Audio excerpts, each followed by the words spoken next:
Okay, today's March 21st, 2016, and with me is Pete Ellerman, member of the Union Fire Company, and my name's Randy Watts. We're here today to do an oral history and talk about your time in the fire service. And are you originally from Carlisle? The Carlisle area. I'm from, I was born and raised in the Mount Holly Springs area, but basically in Cumberland County, I spent most of my life here, yes. Okay. Yes. And when did you get involved in the fire company? Was the Union the first company that you belonged to, or? Yes, it was. And in fact, it's an interesting story to me how I got interested in firefighting. I think we all have dreams and things we'd like to do. Like I wanted to be a game warden. Yeah, that happened. And I wanted to join the service and fulfill my military obligation. But I always wanted to be a firefighter. And one day on the farm, we had two farms. As I stepped out of the farmhouse after lunch, I looked over at the other farm, and the wash house was on fire. So we called the fire company, and I drove over, and who comes in but Bob Wise and Merle Nace. And they gave their time to help us. And when they left, I thought, you know something? I want to join the fire company and help people like these people helped me. So I put in an application, and ironically, September the 11th, 9/11, in 1963, I became a member of the Union Fire Company. 1963, okay. And did you know Merle or Bob before that, or you just met them that day? Oh yes, we knew each other from school, Okay. and I didn't know Merle, but then I got to know Merle and the other fellas, and it was quite rewarding, Okay. believe me.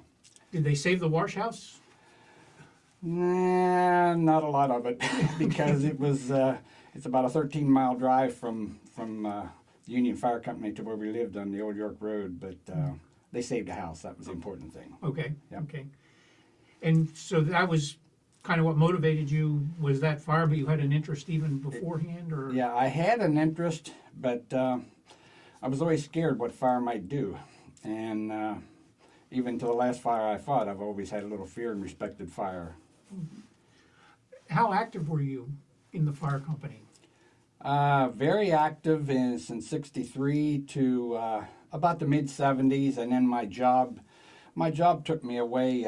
Worked out of town, and then back in the '80s, late '80s, I became involved again, and became very active until about 2000, and then I moved away from the Carlisle area, and joined Upper Frankfort Fire Company for a while, and then moved to Perry County. Now I'm a member and active at New Bloomfield Fire Okay. Company.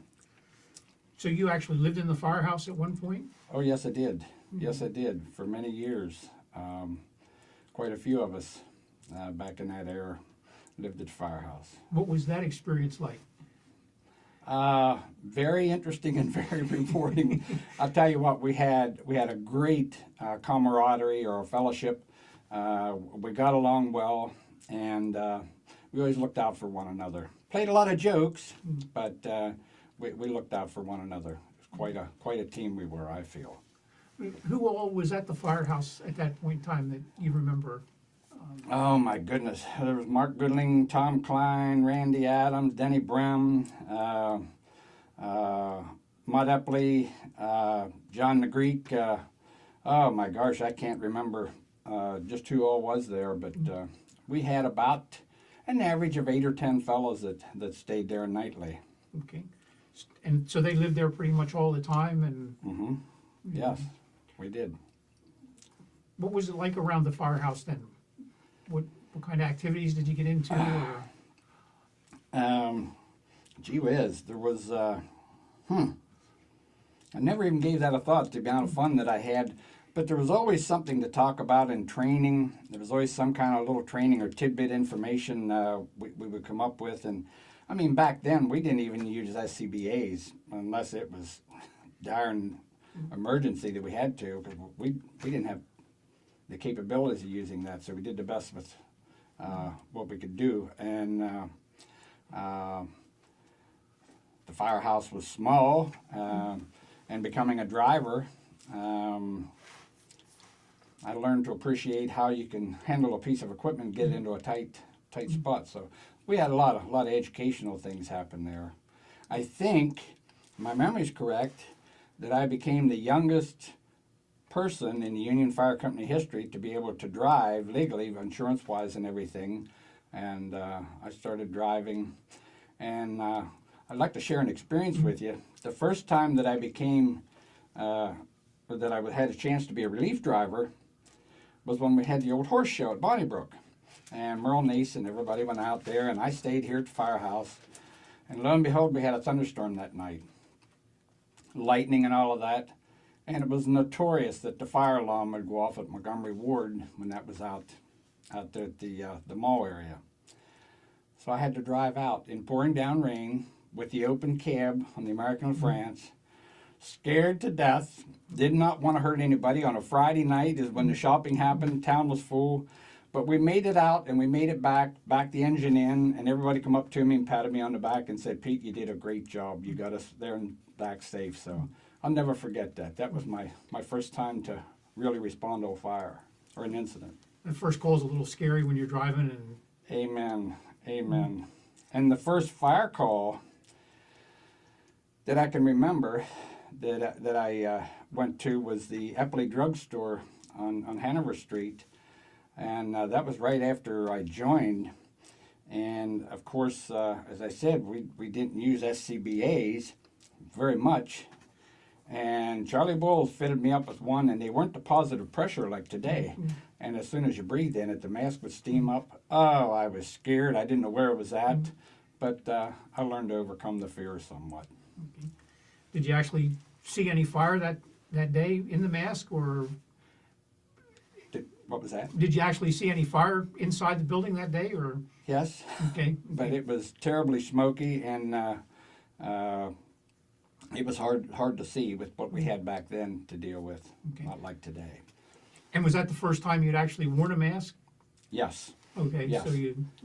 So that's why I say, as time went on, we learned how to use different things. And the old entry suit that we had, the asbestos entry suit, I don't recall anybody ever wearing it. And thank goodness today we didn't have to because of the dangers of asbestos. But we had it available, I know, on one of the pieces. Okay. So you drove pretty regularly then? Yes, we all did. Quite a few of us were relief drivers, and we took every opportunity we could. A lot of water hauling, that gave you a lot of experience with the tank truck. But the first time I ever drove the old Ward La France, engine C15 then, responding to a fire, when I turned on the North Hanover Street, and if you ever drove it, if you didn't hit that RPM just right, you couldn't shift the gears, even double clutching, and I missed the gear. And there I'm sitting with the siren and red lights and everything working, and I'm stopped in the middle of the street trying to get back to first gear. That was an embarrassing situation, but it was a learning experience. And then the other engine was the American La France, and that had an open cab. They both Yes. had open cabs. Yes. And what was that like in the winter? I imagine fairly cold and... Cold. Oh my goodness, that was cold. And you know, back then we were allowed to ride a tailgate or tailboard. And learning experience taught me, when you pull out of the station and you're riding on the back, you better have all the equipment on you need, because when you're holding on to that big chrome bar, it was quite scary. Fun, but it was quite scary. And quite cold. You got to the fire, and then you warmed up a little bit because all that breeze wasn't on you. But it was unique. Okay. Now, you talked about the training. Was there formal training back then? Did you have organized classes, or was it more informal, or? My memory tells me it was more informal, but now and then we got a place where someone would donate and we could go in and practice what we'd be doing in the real fire situation. And Sam Otten was chief then when I first came, and we learned a lot. Mm-hmm.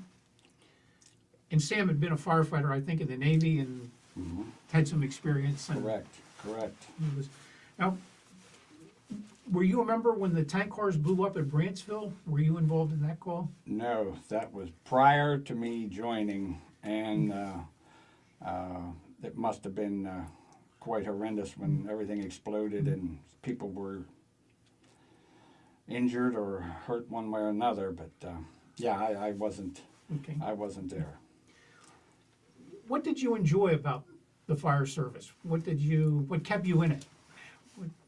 Helping people, Okay. wanting to help people, and the camaraderie we had, because I always felt Union Fire Company was the best fire company around, and you should always feel that the fire company belonged to, no matter what it is. But I always felt we had a very tight-knit family. Okay. And you still keep in touch with any of those people? Oh, my heavens, yes. Oh, yes. We have 5 to 6 of us that get together every couple months and take the wives out, and we have a meal, or we go to a hunting camp or whatever. So, yeah, we still do that. Okay. So the bonds were pretty tight. Amen. After 50-some years, they are still very tight. What was the biggest call you were ever on? Do you remember any calls that stick out? I would say probably the biggest was Cumberland Valley Savings and Loan. That lasted quite a few hours till we could bring that under control. And a very scary situation happened to me there. Mark Goodling and I were on the back portion of the building, up on the roof, trying to get an inch and a half into a window to try and stop the fire in the area where the roof had come down along. And we discovered that we were standing on top of a lot of fire underneath us, and the roof was quite hot, so we got out of there. That was a pretty notorious fire. Also, Pomfret Street Apartments, that was another bad one. We had quite a few.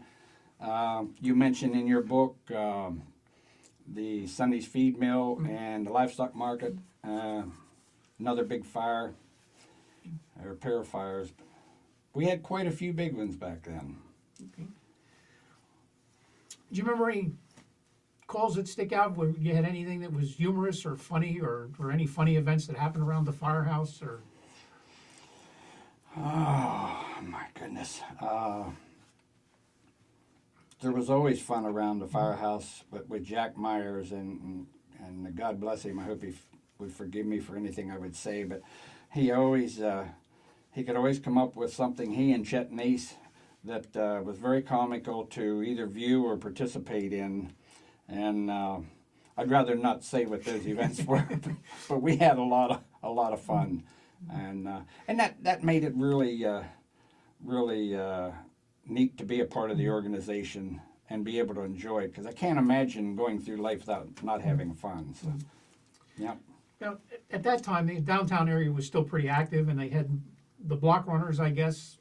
Oh, yes. The firehouse was part of that cultural activity. Yes. What was that like? Very, very interesting. We got to meet a lot of people that way, because people would stop by, and yeah, there was gals would stop by and wonder what the firefighters were like. But back then, it was the neat car thing when we all had nice, powerful engines, and we could enjoy watching these new V8s running around or whatever. It was quite a interesting thing weekly, and especially on Friday nights. A lot of the young guys would come to town and ride the block and looking for some fun. So. And that would, of course, spill into the firehouse, I guess, occasionally. And Beg your pardon? that would spill into the firehouse occasionally, or Yes. the firehouse would, Yeah. would get involved in that. And you know what? We met a lot of very nice people, and it helped increase our membership rolls, because we had gotten a few of them I know to join, and my memory doesn't let me remember exactly who it was, but I know that we gathered some people to become members and join our ranks. It's interesting when you look at the history of the membership at the fire company. There was a huge spike of members in the 1960s, and a lot of people joined, so it was a very active time. I remember reading in your book that the baby boomers, which I'm one of them, when we come in, all of a sudden a lot of the old members faded away. And for anybody who reads the book, I feel that not that they faded away, but they were becoming quite aged, and they weren't as active. They would still come in and talk to us and visit, but as far as being firefighters, they were up in years, and we lost quite a few of those guys to be able to fight fire, but they still came back to visit us. Old Lefty and Joe Fowler and all those guys, they were unique people, and they got us to where we were when we came in. So hopefully we have done that for the younger firefighters today. Right. That we gave them the opportunity to do whatever. What was the worst call you were ever on? Do you have any recollection of tough calls or sad calls? Or? In your book, you mentioned a fire at the Strine residence, and there were some children inside, and it was right down where Sheets is on Trindle Road across from that. And there was hardly any evidence on the outside that there was any type of fire going on inside. But once we took the door open, I, for one, had found a couple of the kids and took a window out the back. And I remember handing the one child to Bill Morrow, and the other one, I don't know who I handed it to, and then we got the babysitter out. She was on the bed, and it really scared me because I thought these children could have perished, and it was rewarding to help someone, and to this day I'm always gratified that I could help save those children and that lady. And I think Mark Goodling was with me. I'm not sure who was in the house. There was a few of us, but I remember handing one child to Bill Morrow. And a very scary situation was the night when I was living on Mill Race Apartments, when the 10 top units burned off, and I lost mostly everything. And I always wondered when I left the scene of a fire and we would be standing on the tailboard looking and the family was crying, and I always wondered how they felt. What were their feelings until I lost my own stuff, and that was quite scary.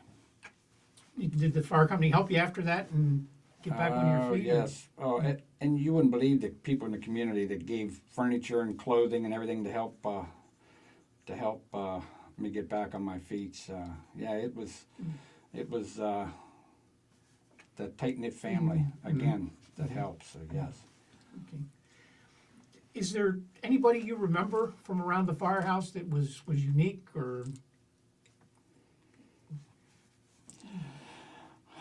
I thought we were all unique Yeah. in our own way. No one really stands out, especially.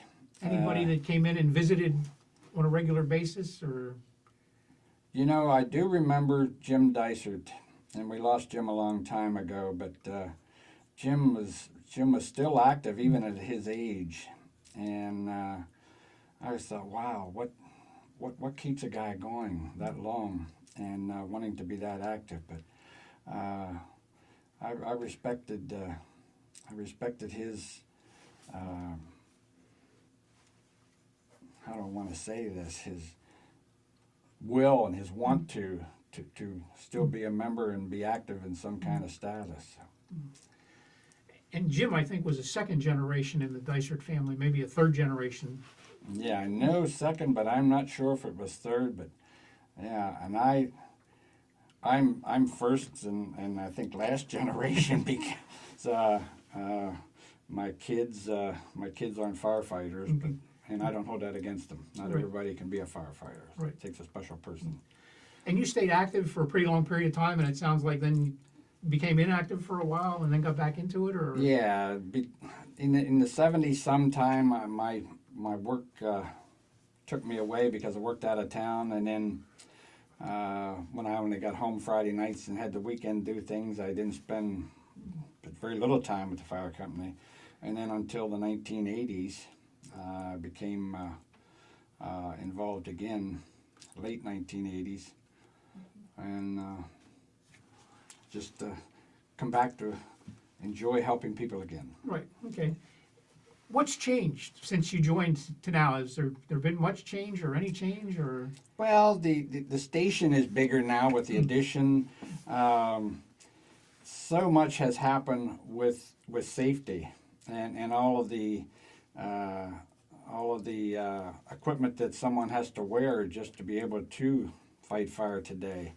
And but you know what hasn't changed is the people, the people's attitude of wanting to help people. And I think that's terrific that we never lost that. And if we don't change, things don't happen, because change has to happen to go on in this world. But I can see that is one of the biggest changes. And back when I first joined, we didn't have females fighting fires, but we do today. And bless every one of them that have the desire to do that. So you're still involved in a fire company now? Yes, I'm involved with the Bloomfield Fire Company, not as a firefighter, but I help chair the building committee. We're going to build a new fire station within the next year. We hope to be breaking ground and having it underway. And I help with some fundraising and everything for them, but fighting fires, my days of that are basically over. How much will that building cost? Do you have any idea? Pretty close $2 million. Okay.